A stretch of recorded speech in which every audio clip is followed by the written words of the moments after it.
Bonjour à tous et bienvenue sur boursicoté.com pour cette nouvelle analyse technique Forex matières premières avec une paire de devises euro-dollar donc qui reste sur une dynamique plutôt haussière, puisque même si on a cassé ici la moyenne mobile 20 exponentielle, eh bien on est venu ici s'appuyer sur la zone des 1.1110, zone qui depuis ici sa rupture haussière eh bien s'impose bien comme niveau ici de support avec ses nombreux contacts, et ça a encore été le cas aujourd'hui. Alors certes il n'y a plus de dynamique haussière, mais lorsque l'on s'écarte un petit peu, eh bien on peut se rendre compte que depuis ici cette double impulsion sur cette zone des 1.0990, eh bien on a une dynamique dont les résistances ici se transforment en support, et c'est encore le cas même si on a ici quelque part un signal d'affaiblissement avec ces trois points hauts ici significatifs qui sont baissiers et relativement bien alignés. Mais cette configuration a tout de même une probabilité de sortie haussière, notamment depuis que ce point haut ici significatif est venu chatouiller ici cet ensemble de deux points hauts qui formaient un double top, et le fait ici d'avoir un nouveau sommet eh bien, nous indique qu'on a plus de probabilité malgré tout de rejoindre ici la zone des 1.1220.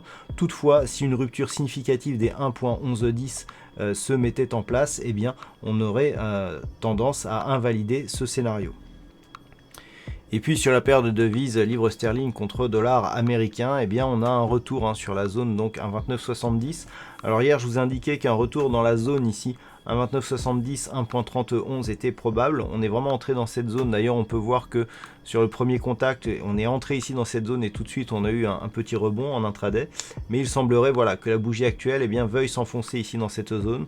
Donc l'objectif devient clairement ici un contact avec la zone des 1,2970, et comme je vous l'indiquais hier, si on revenait ici à l'intérieur de ce trend, enfin de ce range, et que les cours dans la dynamique cassaient ici la zone des 1,2780, on aurait un signal de retournement majeur. Naturellement, tout contact ici avec la zone des 1,2970 qui validerait ce niveau en tant que support nous laisserait un potentiel de poursuite du mouvement haussier moyen terme.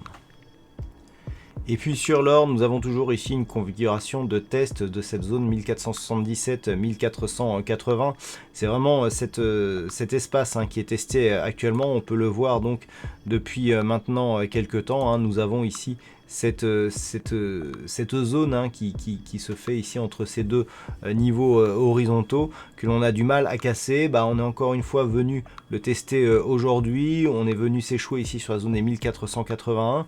Naturellement, c'est vraiment dans ce sens que l'on attend une cassure, puisque lorsque l'on regarde un petit peu tous les tests ici du support se sont révélés assez solides. On a bien ici validé donc ce support à de multiples reprises sans trop l'attaquer, alors que du point de vue de la résistance il y a énormément d'attaques, et surtout ces attaques ici se font beaucoup plus agressives. Donc une cassure est tout à fait possible. Si celle-ci se produisait, nous avons toujours ici un objectif de retour ici sur la zone des 1515 $ l'once. Et puis sur le WTI, nous sommes toujours ici dans ce trend qui monte tout doucement, dont les origines ici se situent au début du mois d'octobre. On monte toujours à un rythme relativement lent. On a cassé les 60 $ le baril récemment. On monte péniblement à 61 aujourd'hui. Alors je rappelle que l'objectif moyen terme de cette évolution se situe toujours ici sur la résistance des 66,50 $ le baril, et que sauf en cas de cassure ici baissière plus significative que les deux tests que nous avons eu ici, eh bien cet objectif restera en vigueur. Par contre, une cassure ici significative de cette zone nous donnerait un objectif de retour ici sur les 54,70 $ le baril. Voilà donc ce que l'on peut dire sur cette analyse technique Forex et matières premières. Passez une bonne soirée, de bons trades. On se retrouve dès demain pour le trading live à partir de 14 h et pour toutes les autres analyses techniques du site boursicoté.com.